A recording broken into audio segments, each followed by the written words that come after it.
Нашел для обзора вот такой древний усилитель автомобильный двухканальный Fahrenheit от компании Power Acoustic, модель Q2-320, которая означает, что модель двухканальная и максимальная выходная мощность на оба канала 320 Вт.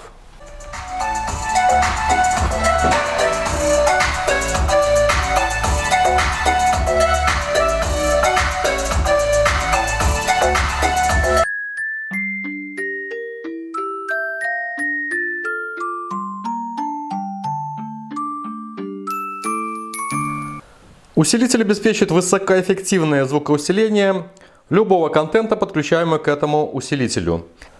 Возможно несколько конфигураций подключения с дополнительными эквалайзерами, аудиопроцессорами в общей такой настраиваемой аудиосистеме. Усилитель оснащен защитой от короткого замыкания в нагрузке и тепловой защитой. Fahrenheit Q2-320 это первое автомобильное устройство, которое представлено на моем канале. Ну а все технические характеристики, габариты этого усилителя представлены в данной таблице. Можете ознакомиться.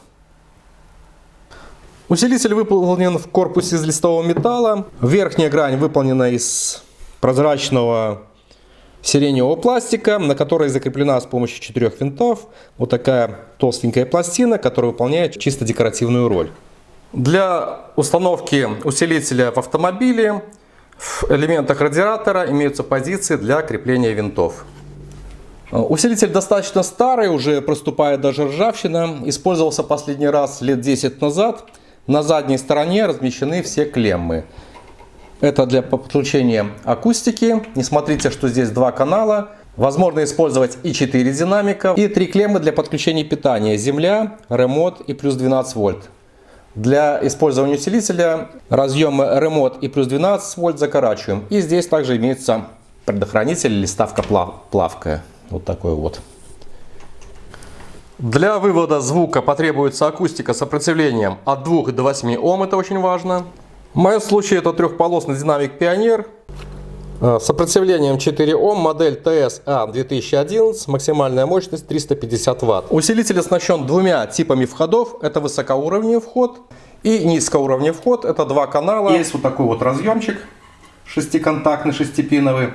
И здесь также подключается 2 канала. Минус, плюс правого канала, минус, плюс левого канала.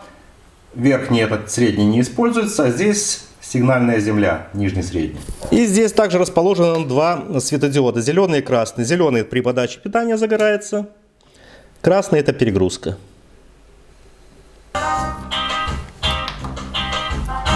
На передней панели устройства есть несколько органов управления, например, вот такой выключатель X-Over, который позволяет в зависимости от подключаемой акустики, например, если мы подключаем сабвуфер, то переводим переключатель в среднее положение LP.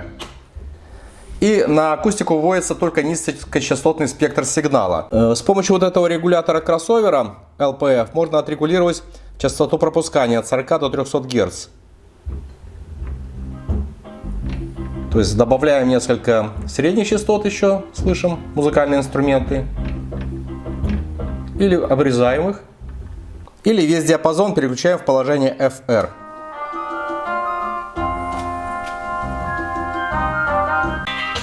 Если необходимо выделить среднюю частоту, то переводим переключатель H-Over в положение HP. И также с помощью регулятора можно обрезать частоту, всю частоту, которая ниже от 40 или 300 Гц. Ну, в данном случае ниже 40 Гц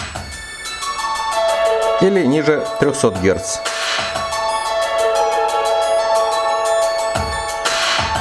Ну, то есть это High Pass фильтр, среднечастотный фильтр, и Low Pass фильтр, низкочастотный фильтр. И, соответственно, есть регуляторы. Если необходимо добавить низкочастотную составляющую, есть такой Bass Boost переключатель. Вот он выключен.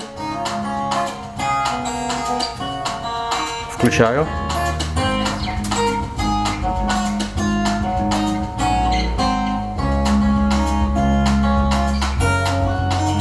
И регулировка уровня входного сигнала. Минимум.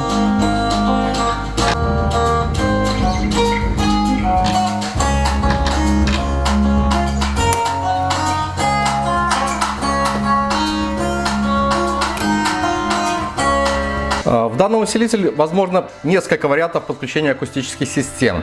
Первый режим основной, когда акустические системы левого и правого канала подключаются следующим образом.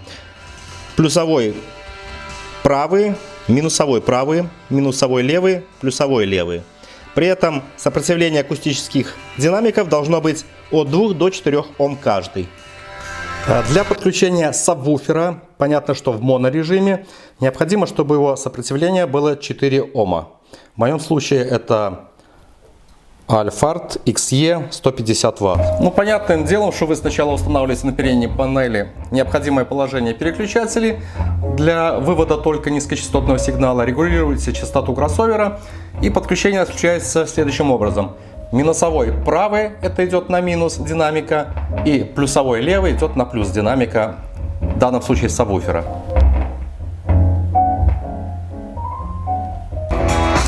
И третий вариант, когда у вас сабвуфер подключен в монорежиме и два канала широкополосников подключены в режиме стерео. При этом сабвуфер должен быть с сопротивлением 8 Ом, подключаем через катушку индуктивности. Ну а два канала динамиков 4 и 8 Ом с сопротивлением нужно подключить через разделительные конденсаторы. И в зависимости от частоты среза требования к номиналам индуктивности и конденсаторов следующие. Представлены в этой таблице. Кстати, это инструкция в PDF формате. Ссылочку на нее я оставлю также в описании.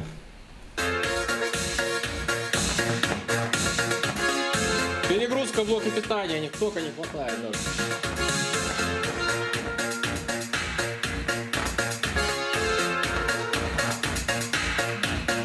Я уже несколько раз собрал и разобрал корпус этого устройства, и впечатление у меня о нем не очень. Все выглядит как-то колхозно-топорно. Вот даже вытащена эта пластина, как будто самопал. Значит, весь обвес я этот снял с помощью винтиков таких закреплено. Здесь просто вот такой пластик лежит. Ну и вот такая вот схема. Усилитель собранная по традиционной схеме. Для повышения напряжения для питания оконечного каскада необходимо порядка 25 вольт. И здесь собран такой инвертор. На шим-контроллере Kia 494 AP. Тепловой датчик здесь стоит на радиаторе, точнее на корпусе. С помощью изолирующей прокладки к корпусу закреплены оконечные 4 транзистора. Здесь 2, левый и правый каналы. В качестве конечных используются вот такие транзисторы. Ну и с какими-то элементами схемы можно ознакомиться в фотографиях, которые я выложу в своих пабликах. Ну ладно, в любом случае вот такой вот усилитель автомобильный. Повторюсь, это Fahrenheit Q2 320, с которым я совершенно случайно попал на обзор. Я решил вас познакомить с ним. Ну а на этом я с вами прощаюсь. Всем удачи, обязательно скоро увидимся. Пока.